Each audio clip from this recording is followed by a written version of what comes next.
ನಮಸ್ಕಾರ. ಎಲ್ಲರಿಗೂ ನನ್ನ ಚಾನಲ್ಗೆ ಸ್ವಾಗತ. ಸಾಮಾನ್ಯವಾಗಿ ಫಿಶ್ ಫ್ರೈ ಮಸಾಲೆಯನ್ನು ನಾವು ಫಿಶ್ ಫ್ರೈಗೆ ಮಾತ್ರ ಬಳಸ್ತೇವೆ. ಆದರೆ ಅದೇ ಮಸಾಲೆಯಿಂದ ತುಂಬ ರುಚಿಯಾದ ರಸಮ್ ಕೂಡ ಮಾಡಬಹುದು. ಇಂದು ಅದೇ ಸ್ಪೆಷಲ್ ರೆಸಿಪಿಯನ್ನು ನಿಮ್ಮ ಜೊತೆ ಶೇರ್ ಮಾಡ್ತಾ ಇದ್ದೇನೆ. ಬನ್ನಿ, ಮನೆಯಲ್ಲೇ ರೆಡಿ ಮಾಡಿದ ಫಿಶ್ ಫ್ರೈ ಮಸಾಲೆಯಿಂದ ಟೇಸ್ಟಿ ರಸಮ್ ಹೇಗೆ ಮಾಡೋದು ಅಂತ ನೋಡ್ಕೊಂಡು ಬರೋಣ. ಇಲ್ಲಿ ನಾನು 4 ಜನರಿಗೆ ಸಾಕಾಗುವಷ್ಟು ರಸಮ್ ಮಾಡ್ತಾ ಇದ್ದೇನೆ.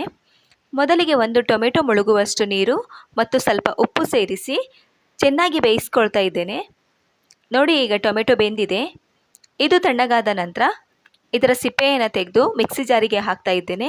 ನಂತರ 1 ಮೀಡಿಯಂ ಗಾತ್ರದ ಈರುಳ್ಳಿಯನ್ನು ಚಿಕ್ಕದಾಗಿ ಕಟ್ ಮಾಡಿ ಇದಕ್ಕೆ ಸೇರಿಸ್ತಾ ಇದ್ದೇನೆ ಮತ್ತು ಅರ್ಧ ಟೀ ಸ್ಪೂನ್ ಜೀರಿಗೆಯನ್ನು ಇದಕ್ಕೆ ಆ್ಯಡ್ ಮಾಡಿ 1 ಲೋಟ ಆಗುವಷ್ಟು ಟೊಮೆಟೊ ಬೇಯಿಸಿದ ನೀರಿನಿಂದ ಇದನ್ನು ಚೆನ್ನಾಗಿ ರುಬ್ಬಿಕೊಳ್ಳೋಣ.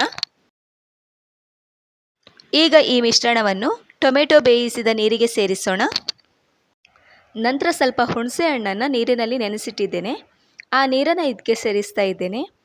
ನಂತರ ಸ್ವಲ್ಪ ಉಪ್ಪು ಮತ್ತು 2 ಟೀ ಸ್ಪೂನ್ ಆಗುವಷ್ಟು ಮನೆಯಲ್ಲೇ ರೆಡಿ ಮಾಡಿದ ಫಿಶ್ ಫ್ರೈ ಮಸಾಲೆಯನ್ನು ಇದಕ್ಕೆ ಆ್ಯಡ್ ಮಾಡೋಣ.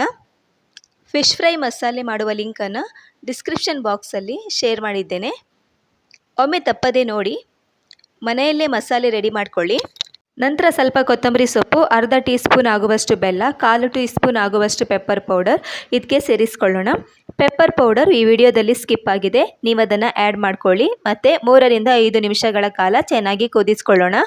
ಈಗ ಸಾಸಿವೆ, ಕರಿಬೇವು ಮತ್ತು ಇಂಗು ಸೇರಿಸಿ ಒಗ್ಗರಣೆ ಮಾಡೋಣ. ಒಗ್ಗರಣೆಗೆ ಚಿಟಿಕೆ ಇಂಗು ಸೇರಿಸೋದನ್ನು ಮರಿಬೇಡಿ.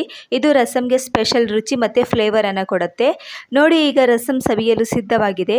ಇಷ್ಟೊಂದು ಸುಲಭವಾಗಿ ರಸಮ್ ಪುಡಿಯನ್ನು ಬಳಸದೆ ಹೋಮ್ ಮೇಡ್ ಫಿಶ್ ಫ್ರೈ ಮಸಾಲದಿಂದ ರುಚಿಕರವಾದ ರಸಮನ್ನು ತಯಾರಿಸಬಹುದು.